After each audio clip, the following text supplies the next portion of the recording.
Life is weird. Super weird. So, what did we decide to do with our fascination for the strange and unusual? We made a podcast about it. This is Weirdify. Now, let's get weird. Welcome back to Weirdify. Welcome back to episode 37. Oh, Weirdify. Hello. Hello. Hello. It's us Again. We have wandered back to talk about some really weird shit. Stuff and us works better than shit. Yeah, for sure. Stuff. Oh my, this one's gonna be a ride. It's gonna be a good time. Yeah. Yeah, won't convince me otherwise. Yeah. Do we want to mention, you can cut this out, but this is being pre-recorded. Uh-huh. And so when you're listening to this audience, I'll be back from Disneyland, and I'm sure I will have had a magical time. Not Disneyland, but that's oh, okay. Shit, Disney World. It's fine. I was thinking magical. That's because we just watched a bunch of ghosty woasty movies, videos. Yeah. They weren't movies. No, yeah, we watched the ghost videos that were mentioned, which... In the last episode. We're mentioning in the last episode, which will be out on Instagram for you to refer back to. Sorry, I just rubbed my eye with that. They are wild. Makeup or whatever. Do recommend watching. Yeah. This is clearly recorded in one evening. Because this bitch Amanda has a funky schedule. So we just kind of like we make it work. Record. We make it twerk. Yeah, we do. We make it happen. The only awkward thing about when these are pre-recorded is we've already got all of our banter out in the first one. So now we're like, true. So I guess we'll just jump into it then. I mean, the pizza was really good. The pizza was very good. The crunchiest. Very ricotta-y. I love a good ricotta cheese, but it was very heavy on the ricotta. It was a lot of ricotta. Yeah. Yeah, I'm not going to lie. I don't know if I've ever actually gotten ricotta from that place to speak of, because I didn't even put heavy ricotta like on the note or anything. No, it just was a lot that. Of ricotta. A lot of ricotta. A lot of ricotta. I want that on a t-shirt. A lot of ricotta. Not a little, but a lot of ricotta. Yeah. Beautiful. It was, but it was still pretty good. And then we watched ghost videos. So yeah. That was great. Yeah, we did get out, Sorry. Oh. One thing about having like long nails is I can get all up in my freaking cornea to itch my eye profusely. Okay. Except I didn't wash my hands after eating pizza. Oof. That must feel greasy. Greasy. So for this episode of 37, wow, 37. That's cool. As I was doing my research for this one, and I titled it 37 topic as the title of my notes document. Oh, you did? Oh, how cute. That's what I normally do, yeah. Aww. And I got to thinking, I was like, we are so close to 50. Oh, I was thinking 40. Oh, well, I don't know. I just think about 50 being half of 100. Sure, yeah. So then if we think about, I don't know, it's just cool to think about. Yeah. So we've come so far. We've got so far to go. And yet we have so far to go. It's okay. We'll get there. Yeah, we got quite a few of them. We do. Please go back and listen. We have some great ones. Yeah, I have this big ass, long ass fucking commute right now. Mm-hmm. Have you been listening? Re-listening? Sometimes I re-listen. Not all the time. Anyways. Okay. Ready? Yes. Okay. Do you want to... Oh, I introduced the last episode. So it's fine. You can introduce this episode. I can introduce it? You thought I wouldn't catch it, but I did. You thought I wouldn't catch it, Do you want to introduce this one? No? I want to introduce it. Right, without further ado, this is also another one I'm surprised we haven't done. Same. Not for my sake, 0%, but for your sake, 100%. Yeah. Which is fashion. We are going to be doing weird fashion. Weird fashion. Which I'm really excited about. Mm-hmm. Some of mine are not physical clothing. Oh! In a sense, none of mine are. Okay, so I did another little grab bag. Oh, I love a good grab bag. Just a little grab bag. So cute. All right. To kick off weird fashion.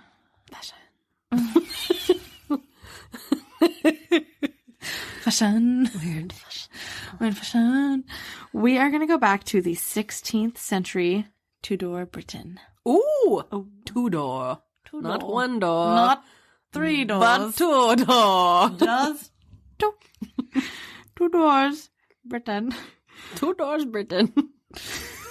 Where do you live? I live in 2 doors, Britain. I don't know why the way you said that was like, blow me to Bermuda. Blow me to... That's the second time we talked about it in like the past 3 episodes. You said 2 door Britain. Blow me to Bermuda. All right. 2 door Britain. Where sugar was just being discovered. Oh. Schmancy.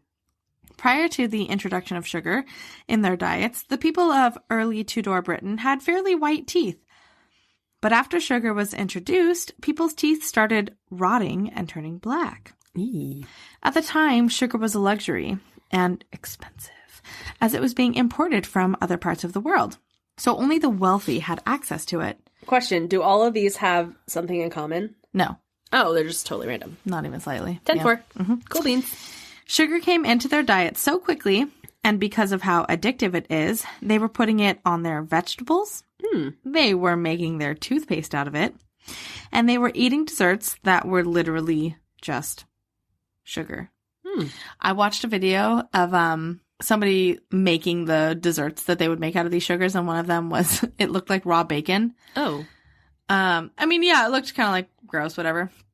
The texture, I mean, obviously I didn't taste it. It was a YouTube video. But it kind of looked like, not fondue. Why did I say fondue? What is the marshmallowy? Fondant. That's the one. Fondant. So close to fondue, but also Yeah, yet you were close. So far away. But completely opposite. It looked like fondant. Okay. And it was like, okay, you have like your like creamy white colored fondant, and then they dyed part of it pinky red, and then somehow mushed that together to look like raw bacon. And then they would be like, "Here, it's dessert." That was one of the things that they would eat? Yeah, like for dessert. Like it would be on the dessert table. I know, that's so odd. I know, right? Why? Why wouldn't you put the, like, mold it into, like, a nice little, like, aesthetic ball or shape or something? Okay, I don't know. But I don't know, maybe, like, bacon was rare, or made you look even more rich, or I don't know. I know, but it was just faking. Oh my god, they were faking their bacon. They were faking their bacon! I mean, hey, I don't have all the answers. I have very small some of them. Yeah. Okay. Faking their bacon. So a way to show that you were wealthy around this time was to end a dinner with a sweet treat like the faking bacon. Because if it was sweet, it meant you had sugar, which meant you had money. Or if you were really rich, every dish would have sugar in it. Now here's where the weird fashion comes in. Because the wealthy people's teeth were rotting and turning black, it became a status symbol to have bad teeth. In fact, Queen Elizabeth was a pivotal point in this trend. Queen Elizabeth, name a number. She was allegedly a sugar addict, and having the money to have it anytime she wanted, she would indulge in a sweet treat. A sweet tweet. A sweet tweet tweet. A sweet tweet. A sweet, sweet tweet tweet. She would indulge in a sweet treat with each meal, and her teeth reflected it, so much so that her teeth became fashionable. Ew. Lower class people wanted their teeth to look like hers, to the point that they would dye their teeth black to make it look like they were wealthier. Wow. I did try to find out what they were dyeing their teeth black with, because I looked on so many websites that was like, and then lower class were dyeing their teeth black. I could not for the life of me find what they were dyeing it black with, but regardless, they were dyeing it black. I'm going to go with like charcoal. I love that and also hate that at the same time. Yeah. You're like, give me that piece of wood from the fireplace. I got you. Yeah, basically. Regardless of the fact that I couldn't find it, at one point in 16th century Britain, black and rotting teeth was both trendy and desired.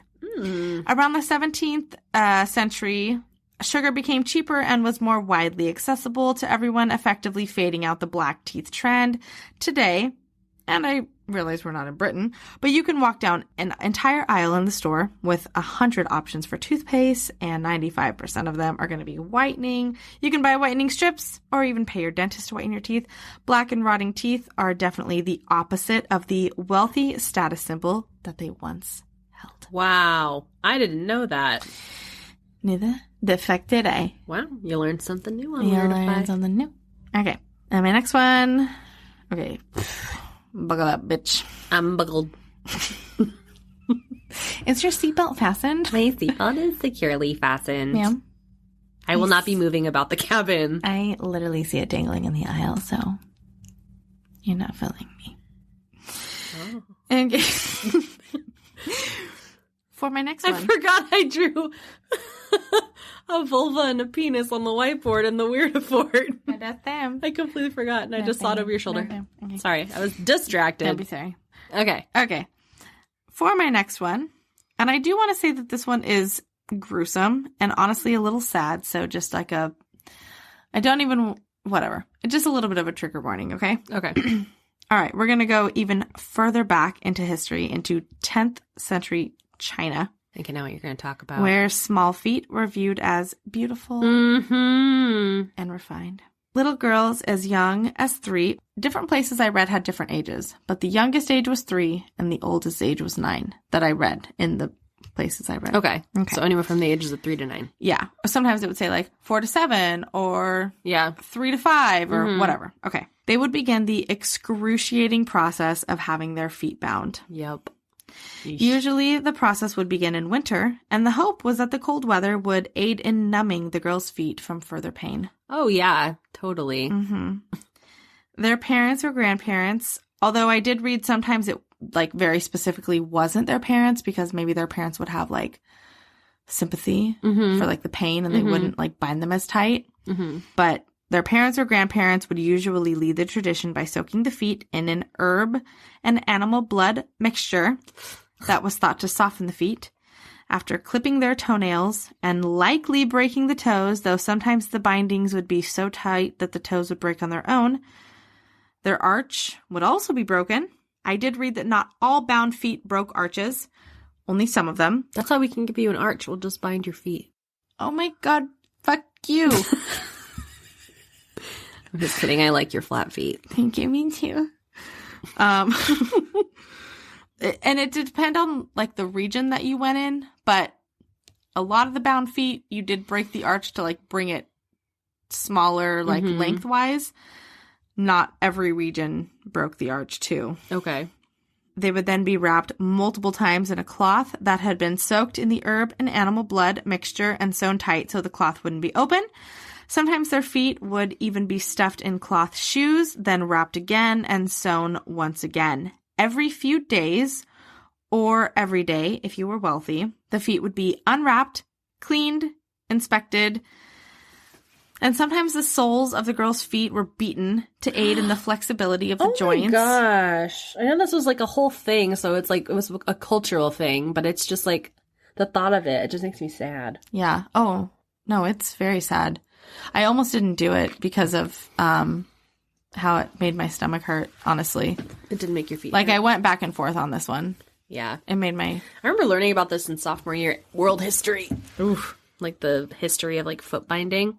Because The version we probably learned in school was like so vanilla, though. Yeah, so some of the girls' feet were... It was like literally beaten. And the thought was that you would just like... I don't even know what. It says you would aid in the flexibility of the joints. So let's beat How the does feet. that work? You don't have joints in like the soles of your feet. I don't know. Silly I think it was gooses. Geese? Silly geese. Part of the torture. So, because their feet would be bound so tight, sometimes part of the foot would die off. Oh. Ew. Including entire toes. So, when you would be unwrapping and soaking and then rewrapping, sometimes, okay, you would soak your feet again, but it wouldn't always be in this urban animal blood. That was kind of like the first start of it. Okay. You would soak in a mixture that would allow anything dying to fall off. So just speed up the process, basically? There was a lot of infection issues with foot binding. It was a very common thing. Okay. that it was bound, these feet were bound so tight you would get infections, like you're cutting off circulation to certain parts of the feet, et cetera, et cetera. They were then rewrapped tighter and tighter each time. For some, this process continued their whole life, and for others, it was until marriage. The bound foot was called a lotus foot, and they had special shoes made for foot binding called lotus shoes. The most desired brides would have 3-inch feet. Did you hear me? I heard you. 3-inch feet! And that was called a golden lotus. Oh my gosh. The lotus shoes themselves were their own status symbol. The smaller the shoe, the more attractive that you were perceived. Mm-hmm. The lotus shoes were designed with intricate embroidery, and that was so that you would be able to show off your skills as an embroiderer. Like, as the shoe wearer, you were, like, also the embroiderer. Oh. Kind of a thing. Okay. Mm-hmm. In addition to the endless pain endured during this process, there were other complications from foot binding. Just walking was difficult, and many women needed their lotus shoes just to keep balance.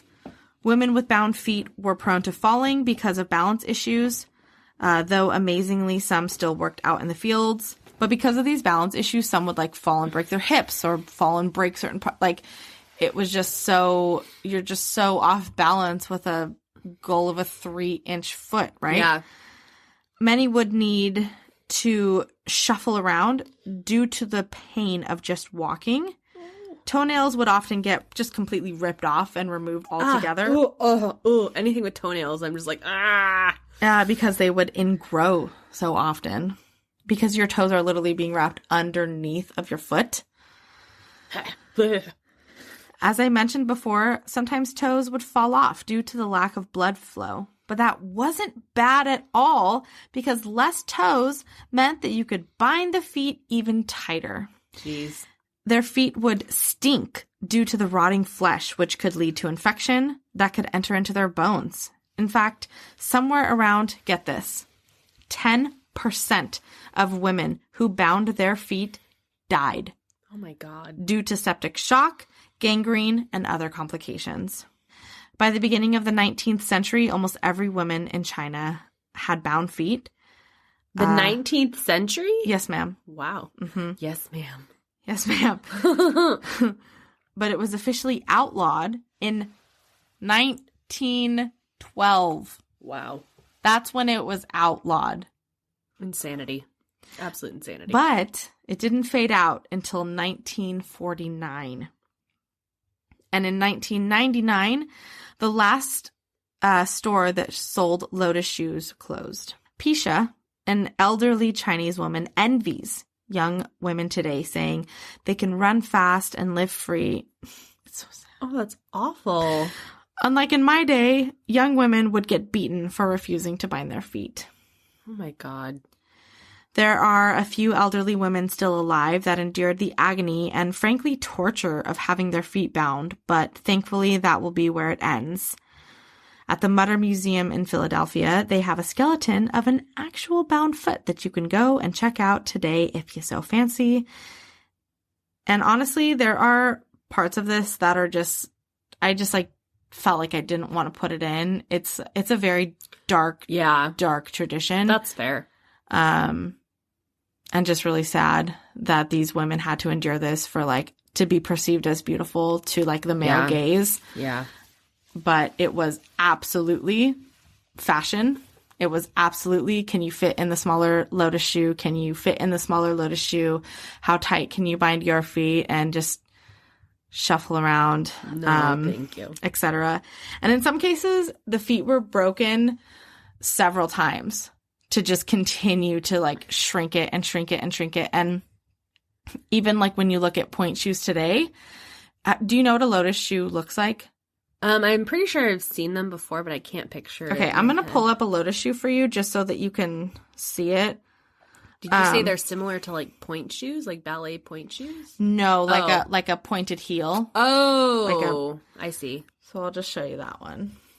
Oh, yeah, they look like horse hooves. Mm-hmm. Oof, poor thing. So that's like one, and then I'm just going to because I had to do it. You got to do it too.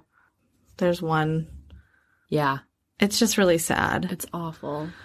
And just like a bunch of pictures of just like these deformed like feet and just like toes bent underneath. Yeah, just like these feet just like shoved in, and it's so I don't know. I mean, it's cultural. Like I guess I don't want to say from like, oh, it's so sad, but it is sad to me that these women had to like endure this. It. Yeah. And like even in some cases, some women needed aid standing. Like they couldn't even like balance themselves from sitting to standing. Just insane. Wow. Insane. Wow.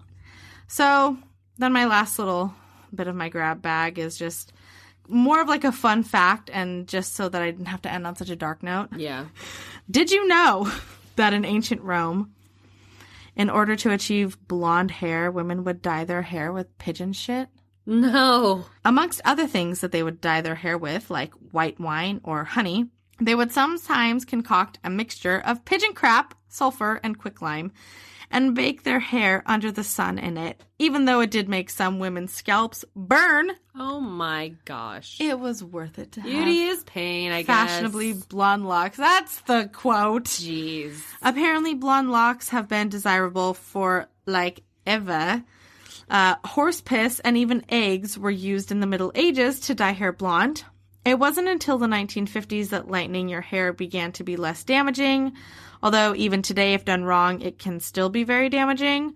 And I don't know. It's just like a funnier note. Wow. That we would use. I've never heard that before in my life. Pigeon shit, horse piss, and eggs to dye their hair blonde. I just didn't want to end it on such at least it's all such a funky little note. At least it's all supernatural. Like, true. Like natural stuff versus the crap that you actually use to like bleach your hair. Right. I mean, granted, there's like lighteners that are supposed to be more organic. Lemon juice is supposed to be a really good one to like help lighten naturally with sunlight. But compared to the crap that we actually do put on our heads. True. But it's like supposedly less damaging. Like I guess in the early 1900s, people were using like actual bleach. Oh.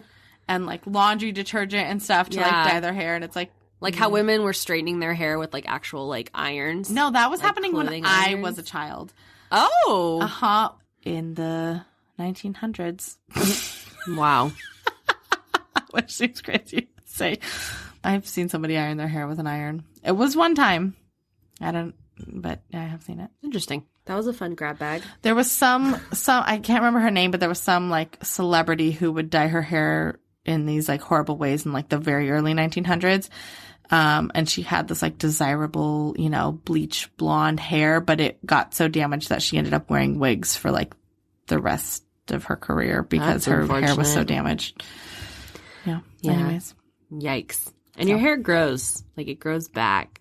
Well, for the most part, unless you like truly damage your scalp. I mean, unless you keep just like putting bleach on. That's like, what I'm saying. Yeah. You like you're killing your scalp, basically. Yeah. Oof. Like, I'm just gonna, it hurt last time, but maybe it'll be better this time. Did you get more pigeon shit? Because I think I'm ready for like my roots are growing. Yeah, yeah. I just need a little touch up. Thanks.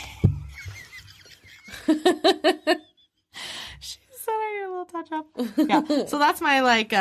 So you see what I mean? How it's like not actually clothes. Yes. Like none of it. It's like teeth or like feet or hair. Yeah. Yeah. But they were all. That was kind of your cohesive theme, was that it all wasn't like stuff that you actually like wear. Yeah. It's all like body parts, sort of. Yeah.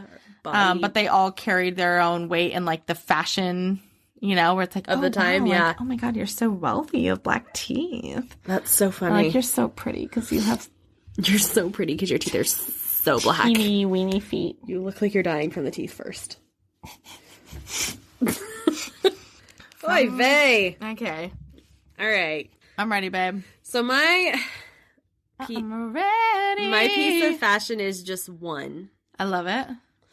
I knew going into this that I was going to have multiples. Oh, okay. I felt that. I had no idea what I was going to do. Really? And then I just did, and then I brought up a few different options, like a list of like weird fashion. And it's something you wear? It's something you wear. Is it Crocs? No. Okay. They are making a comeback though. Have you noticed that? They're making a comeback and they have platforms and like heels. Heels. The last so like silly. Jeffree Star YouTube video I watched, he was wearing Croc heels. Of course he was. And I was like, and also he's in Wyoming on a yak farm. And, like, he has yaks that he pets. I don't want to pet a yak. You don't want to pet a yak? I do. Well, go to Wyoming. Okay. Jeffrey's there waiting for you. Okay. He's yak-tastic. Yak-tastic. All right. All right. So, for centuries, men have sought the answer to the infamous question, does size really matter? Yes, it does. Period. Well, I say it's not so much about the size, but rather what you can do with it. It's a little of both, but it's a lot of the first. Yeah, it's true. Size really does matter. But regardless, men... I'm glad you agreed somewhat with that. No, I do. But regardless, men have been trying many ways to make themselves appear larger down there. And for this week, I have chosen a fashion piece. Are you going to do the cod piece? All the rage. And intended to do just that, the cod piece. No. Yes. Because I swore that we were not going to do the same thing again. And I was going to end with the cod piece. When you were like, I have a grab bag, I was like, oh. I was going to end with the cod piece. Yay! And something about it. I was like, it's just not the one. It's just not it. Like, I have to end Was it the peen? You just knew subconsciously, like, Haley's going to do one about peen. No, because I wanted to do the peen for you. Oh. And even, like, when I was telling Alex about it, he was like, oh, yeah, do the cod piece. That's perfect. Like, it's pervy. It's so up Haley's. She's going to eat it up. Not literally, but maybe literally.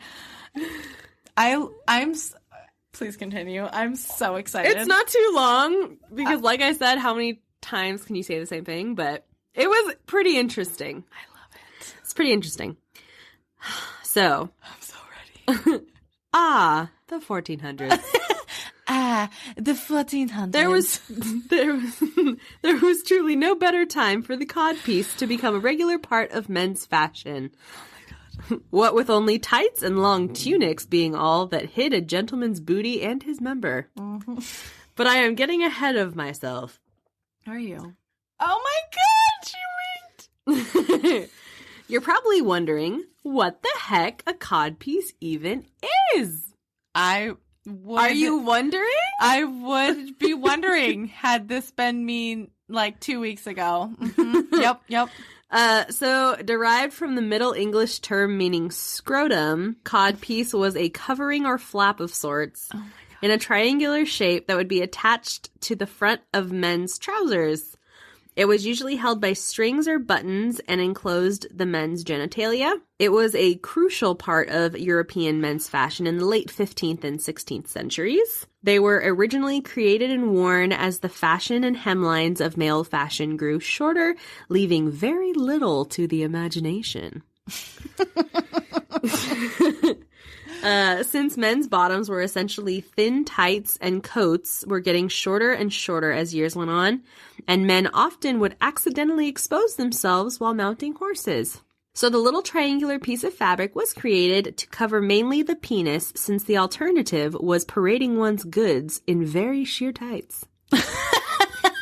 Parading one's goods. As time passed, the codpiece became used more for emphasizing rather than for covering. Any information that we do know about codpieces, shape, and style is solely from portraits and paintings, old receipts of payment, clothing cuttings, and clothing inventories. Historians have referred to them as, quote-unquote, a permanent erection, and were said to be, quote-unquote, so voluminous that they could double as a pocket. It is said that boys as young as 7 started wearing them. On the battlefield, they were a sign of military prowess. And when royalty wore them, it was supposed to symbolize their reproductive prowess. Okay. In my research, it also came up that they were used as a method of protection for the male genitalia. Some were Really? Yeah. Oh my god, we're so protective. we just want to protect the most protective. Wow. So some were constructed from thicker leather materials and others were padded. The modern day equivalent of this would be the jockstrap or the athletic cup. The poster boy for the cod piece was none other than Henry VIII. He even had a suit of armor that had a massive cod piece attached to it, weighing a whopping 2.5 pounds. Not 2.5 pounds. 2.5 pounds. Wow. Wow. For approximately 50 years, the codpiece was at its height. This is known by their presence in countless portraits. As the codpiece moved away from its original purpose to more of a peacocking tool, men commissioned them to be more elaborately decorated and longer. Of course. Oh my God. Nothing's really changed. I'm so shocked. Wow. We want our penises longer and we want women's feet smaller. Oh my gosh. What a concept. Jesus. So the anthropologist Grace W. Vickery believed that the length of the codpiece offered a place to put herbs and medicines to help relieve the symptoms of venereal disease. Oh, really? Oh, I'm sorry. Did your BB hurt? Did your BB hurt? Is it symptomatic? Did you just put it into too many Coots. There we go. I love that. Little coots. Uh-huh. Did you do that? Uh-huh. And now it hurts. You need a little bit of space. You gotta have some herbs on your pee-pee. Oh my God. So, although there were... I'm pro pee-pee, I swear. pro PP. Not pro B. I'm pro BPP. I'm dead. Proby is her husband. Oh, that's nickname. That's what I call Michael. Yeah. Oh my God. Anyway, so although they were mainly seen in the 15th century, there have been digs in Crete that depict something similar to the codpiece that was found amongst their male remains. That's it. That's what I needed to say. Okay. Good. Glad you got it out then. Now, although... I apologize, I keep digging into my eyes. Oh, you are just fine. You dig into them with your magical nails. Now, although they are no longer used as a regular piece of attire, the codpiece has made its appearance in pop and modern culture. In Star Wars, the designs for both Darth Vader and the Stormtrooper's armor contain an example of a codpiece. David Bowie wore one in The Labyrinth. And Malcolm McDowell wears one in A Clockwork Orange. Heavy metal bands tend Labyrinth. That was... I've only seen that movie once. I've seen that movie a lot of times, and let me tell you, there's You were about David Bowie. There's definitely the bulge. A portion, a big portion, if you will, of the movie that a lot of people fixate on, of which I was no exception as a young little peeb. And an elder peeb. A wee bit of a peeb. I don't know when the last time I saw it was, but it was like probably... A pubescent peeb. Yeah. It's like, oh my. That's quite a... Whoa. That's startling. Who turned this movie on? Where'd that come from? Oh my God. Okay. Anyways. Moving on. So heavy metal bands tend to sport them during concerts as they have become a large part of the leather culture. It is also a popular costume featured at Ren fairs. I found an interesting article that fights in favor of the codpiece actually coming back as a part of everyday men's fashion. Oh, God. The argument is that they should come back because they can help men today, and I quote, really command a room. Really? Yeah. I'm going to vomit. You're going done. to hate this next bit. I'm done. The article proceeds to go on about how the codpiece should accentuate and not dominate, and that it may even catch the attention of a lady. So the article had a convenient section of where to currently buy a codpiece if a man gets a hankering. I'd like to read it because it's just ridiculous, in my opinion. Ridiculous? Ridiculous. All right, let's go. Luckily enough, the codpiece is not extinct. Oh, we're so fortunate for that. They are still readily accessible on some very popular websites, including Amazon. And most of them will only cost you a little over $100 a piece. But perhaps that is too expensive. Perhaps, as a cautious man, you want to make sure that you're not spending money on something you won't want in a few years. That's okay too, because there are cheaper alternatives. Sports Authority and other sports stores offer a wide variety of jock straps and cups that with a little effort could be turned into beautiful codpieces. Some of the newer cups look like shorts and could be worn by themselves. Some of the older styles might need a little paint so they don't look so white and out of place over your jeans. Over? Over. All right. Just remember to be creative about it. To make the cup look more sophisticated, try painting a design on the outside of it, like flames or dragons or an axe or maybe just a smiley face. Listen, there's really no wrong way to bring back the codpiece. Just get to it. There is a wrong way. Who wrote this? Jesus, Joe Rogan? So in conclusion, as a woman, I can appreciate a nice peen. But thinking that a codpiece is the thing that would attract a 2022 female is just cringeworthy. So men, here is hoping that you rock out with your cocks out versus in a codpiece. Oh my god. I can't believe you almost did the codpiece. That's amazing. No, I had, okay, so on Did you do actual research on it? Yes. I like a little bit. Not as much as you did. I did know some of, like, what you're saying. Mm-hmm. But, like, okay, so for my first one, just so I could, like, visually see when I was, like, taking a break, like, black teeth. And then I had, like, foot binding, whatever. Uh-huh. And then, like, my very last one, I had cod pieces in bold. And I had, like, a few little sentences typed. And then something... And I'm telling you, it's because I have, like, made it a point funny. That I'm like, we will not repeat the same thing. That's so funny. I just was like, there's just something about it something that I'm just about like, it. Not really Little feeling. did you know. Little did you know. Now, if you hadn't brought it up, I probably would have just, like, mentioned it because I think it's funny. Yeah, it's hilarious. That ever since the beginning of time, men are like, look at my big dick. There's the phallic stage is one of the stages of, like, growing up as, like, a baby. So there's, like, the oral stage and all these other stages, and the phallic stage is where they start to, like, realize, oh, there's something there, and then they just never grow out of it.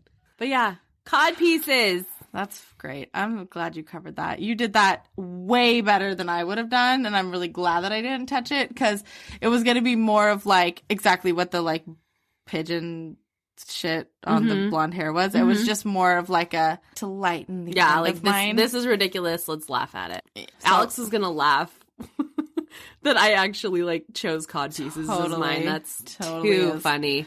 That is absolutely funny. I am glad that one of us did. Yeah. Also, men, if you're listening, just, it's fine. You don't have to. What did I say? Rock out with your cock out. You don't have to wear it proudly. Rock out with your cock well in your pants. Okay, well in your pants. No unsolicited. Okay, you knew what I meant. I meant not like consensual cock out without. Yes, no unsolicited dick pics. Not like that. I meant sans codpiece. That's all I meant. I didn't mean like whop it out, like flop it out on the subway. Never. Flop it out on the subway. No dick flopping. Keep your dick in your pants. You know what? If you feel like, I gotta show this shit off, throw on a codpiece. And then it's PC for everybody. And then we'll just be sitting there wondering, wow, is it real? Really? Am I the drama? I don't think I'm the drama.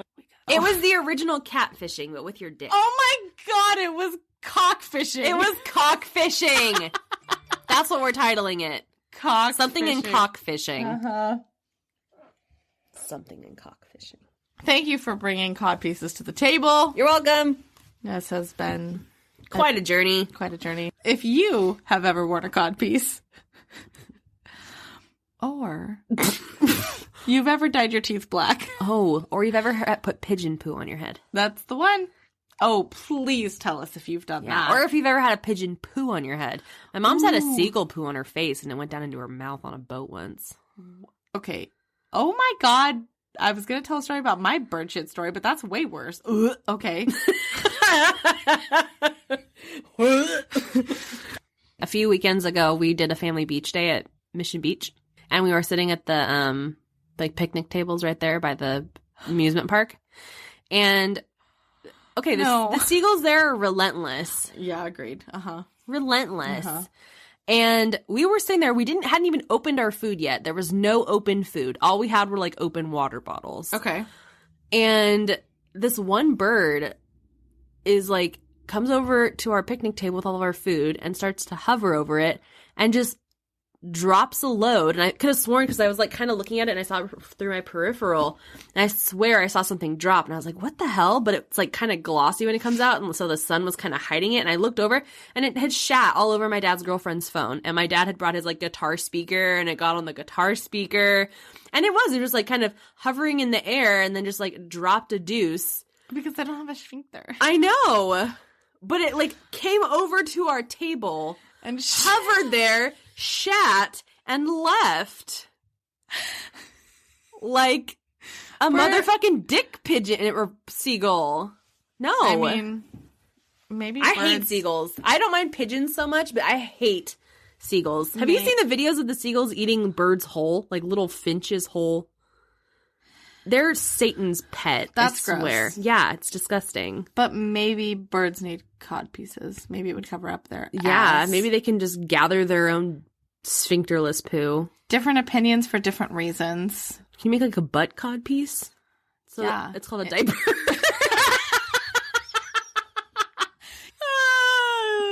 I like how you were the butt to your own joke. I was the butt. I was. Oh, man. This was a fashionable journey. I know. Speaking of... Oh. No, I'm fighting my yawn. I feel it I'm like so right sorry. here I building. keep yawning. No, it's fine. I'm like... Actually, Alex said in one of the like more recent episodes, he was like, you were yawning a lot in Haley's bit, and it kind of made me feel like I was tired, and I was like, fuck. I was like, that sucks. I didn't even notice. I was like, I didn't I think I've picked up on like a couple yawns, but it wasn't like anything that was substantial. Otherwise, I would have been like, Yeah, and I was like, maybe I should go back in and like edit out my yawns. Like, I'm not bored at all. I'm just like, it's like a different mode that you're in when you're it's like different. not. It's like, also hard when it's the second recording we're doing. true. Because I feel like we've put out all of our energy. We were excited to see each other. At this point, we've usually eaten, so now we're in like a food coma. Totally. And we're just kind of like, ugh. And it is 9:35. So. Oh, it is an entire 9:35. Yeah. Anyway. All that to say, we're out of here. Jeez Louise, I forgot we were even recording. So if you have a cod piece, if your grandpa has a cod piece, or if your mom does, we don't try to judge. Or if you have dyed your hair with pigeon shit or seagull shit, let us know. Write to us at weirdifypodcast@gmail.com. Don't know why I'm saying that. Sorry. Or you can hit us up on social media At Weirdify Podcast. on Instagram, Twitter, and Facebook, YouTube. that's the one. Those are the ones. Good stuff. Write to us. Say hi. Give us a rate review. 5 stars only. Not only, but like preferred. Preferably. And would be ideal. We'll see you next time. And until then, please keep it weird.